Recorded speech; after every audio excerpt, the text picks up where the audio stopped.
I'm here on the job site with Dale, who's a framing contractor. Hey, good morning. Dale traded up to Geico Commercial Auto Insurance for all his business vehicles. We're here where he needs us most. Yep, they sure are. We make it easy for him to save on all his insurance needs, all in one place, with coverage that fits his business and bottom line. Oh, I shouldn't have looked down. It's all right. We're so far up here. Look at me. Take a deep breath. Oh, I'm good. So good. Get a commercial auto insurance quote today at geico.com and see how much you could save. Get more with Geico.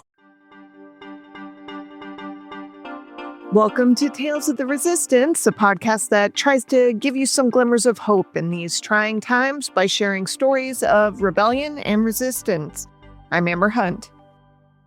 Let's start this roundup with President Donald Trump's wildly authoritarian Tuesday press conference. Let me set the scene. Trump, brow furrowed, declared Washington, D.C. overrun with bloodshed, bedlam, and squalor, and promptly federalized D.C.'s Metropolitan Police Department under a little-noted section of the Home Rule Act.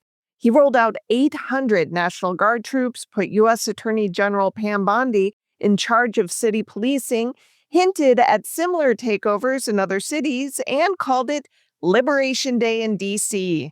Sorry to those who hate his voice, but let's hear it from the horse's mouth.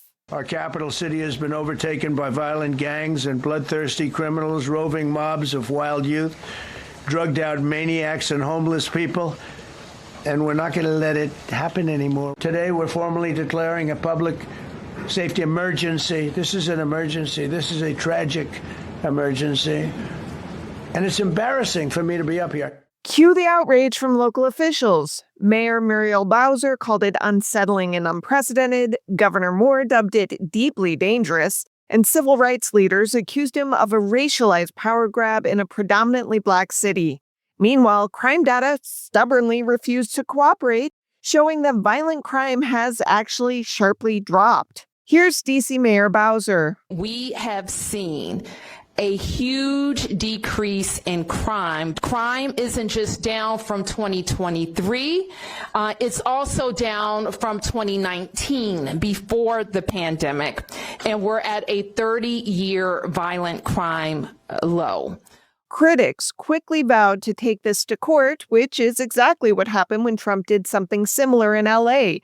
Back in June, he deployed Guard troops and hundreds of Marines to La La Land during immigration protests, only to face legal backlash over violations of the Posse Comitatus Act and anti-commandeering principles.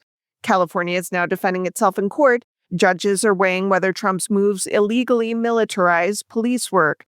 And now enter the Pentagon's next-level plan, a 600-member domestic civil disturbance quick reaction force stationed in Alabama and Arizona, ready to descend on U.S. cities within an hour of unrest, fully armed, riot gear equipped, and funded at hundreds of millions of dollars.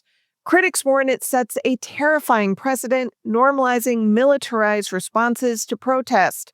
In plain terms, Trump claims chaos, escalates with troops, gets pushed into court, rinse, repeat.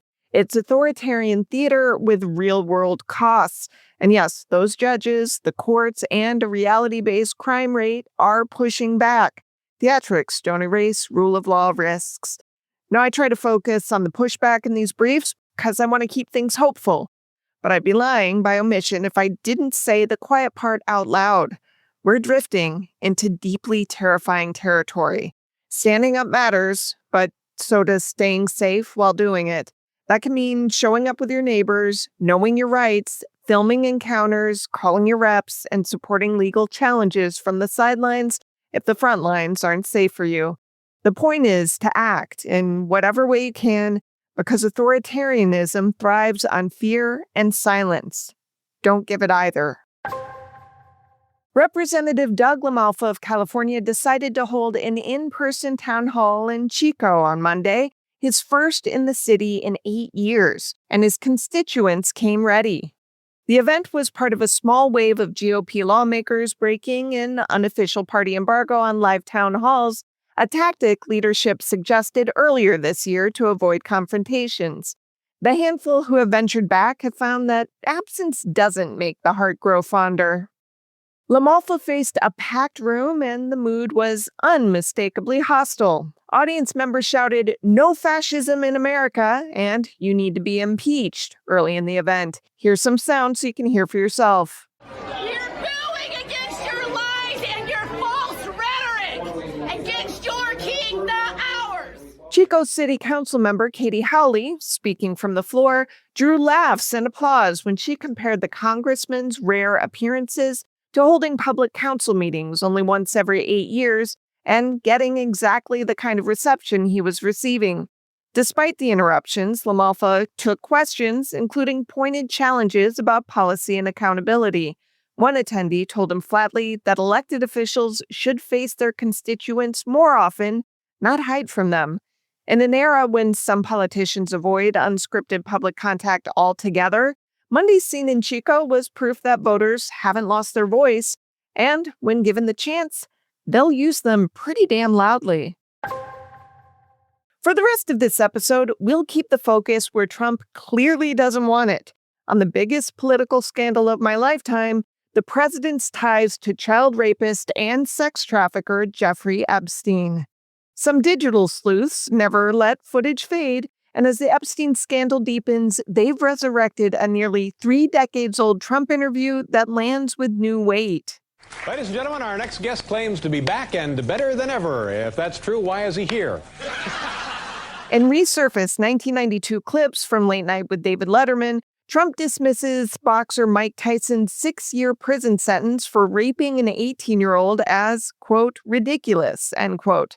I'll let him explain it. Mike Tyson should supply millions and millions and millions of dollars to rape victims, and I think that's a hell of a lot better than him sitting in a jailhouse for 6 years. Now, let him do some time, let him do some this, but this man could supply $30 million just from one fight, and that solves a lot more problems than keeping him locked up in solitary confinement doing nothing. I think that Mike Tyson had a horrible defense. I think he had a horrible but defense again, what lawyer. you're saying is that celebrities maybe should be treated differently than lay people. And I say Mike should serve some time and everything else. But to keep a man, here's a woman that was dancing at his door at 1 o'clock in the morning. We dancing. don't need to That's get an into this. important We don't thing. need to get into this. Actually, David, I wish you'd gotten into it more. In another appearance on The Charlie Rose Show, Trump cast doubt on the conviction altogether. Why does it matter now? Because in the age of digital receipts, nothing stays buried, especially when the past feeds the present. These remarks are circulating just as the Epstein scandal is back in the spotlight, from newly released mansion photos and personal letters to mounting pressure for transparency. For context, a reminder, Jeffrey Epstein was a wealthy financier and convicted sex offender accused of sexually exploiting and trafficking underage girls. His ties to powerful people surely led to a 2008 plea deal that allowed him to avoid serious federal charges for years, despite allegations involving dozens of minors. Arrested again in 2019 on fresh trafficking charges, he died by suicide in jail that year under circumstances that continue to stir public skepticism.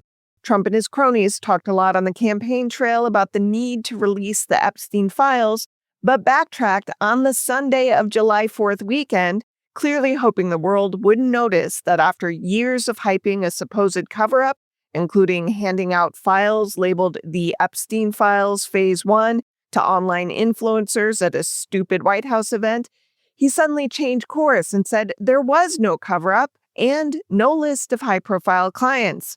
But these resurfaced TV remarks, as well as fresh documents and unsealed records, keep the Epstein shadow looming, and those doing the digging ensure it stays that way. Senator Sheldon Whitehouse, D. Rhode Island, is demanding answers after the Bureau of Prisons quietly transferred convicted serial sex trafficker Ghislaine Maxwell to a minimum security facility, a move experts say violates standard BOP policy.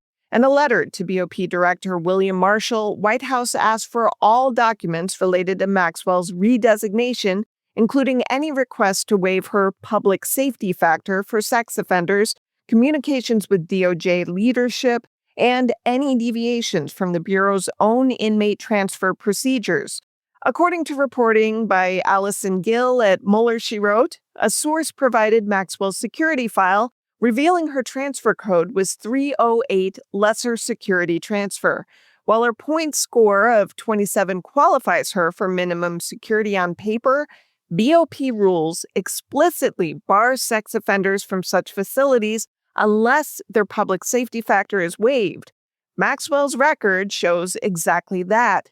There's a line with the abbreviation PSF-WAV, indicating her sex offender designation was removed to allow the downgrade. The change means Maxwell's custody level is now out, which allows her to leave the campus for work assignments, eerily similar to the sweetheart work release deal Jeffrey Epstein received in Florida more than a decade ago. In plain terms, this isn't just a comfier prison. Minimum security camp status means lighter supervision, more privileges, and the possibility of unsupervised time in the community. For a convicted sex trafficker, especially one tied to an unresolved web of powerful figures, that's not just bending the rules. It's a public safety risk and a glaring signal that the system can be bent for the well-connected. This all sounds bleak, of course, but it's worth noting that Maxwell's transfer is drawing formal scrutiny at the highest levels. The fact that a sitting U.S. senator is demanding paper trails and explanations show the Epstein scandal is not going away quietly, no matter how much Trump tries to distract from it. In fact, someone even wrote a song about it. From Kathy Fink Marcy Marxer.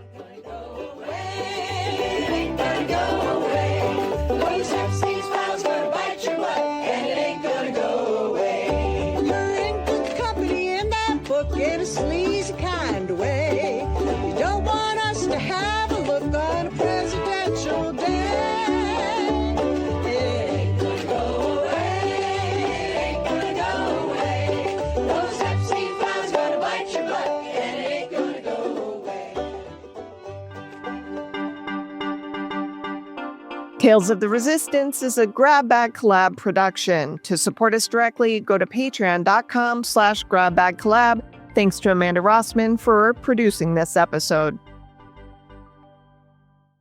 I'm here on the job site with Dale, who's a framing contractor. Hey, good morning. Dale traded up to Geico Commercial Auto Insurance for all his business vehicles. We're here where he needs us most. Yep, they sure are. We make it easy for him to save on all his insurance needs, all in one place, with coverage that fits his business and bottom line. Oh, I shouldn't have looked down. It's all right. We're so far up here. Look at me. Take a deep breath. Oh, I'm good. So good. Get a commercial auto insurance quote today at geico.com and see how much you could save. Get more with Geico.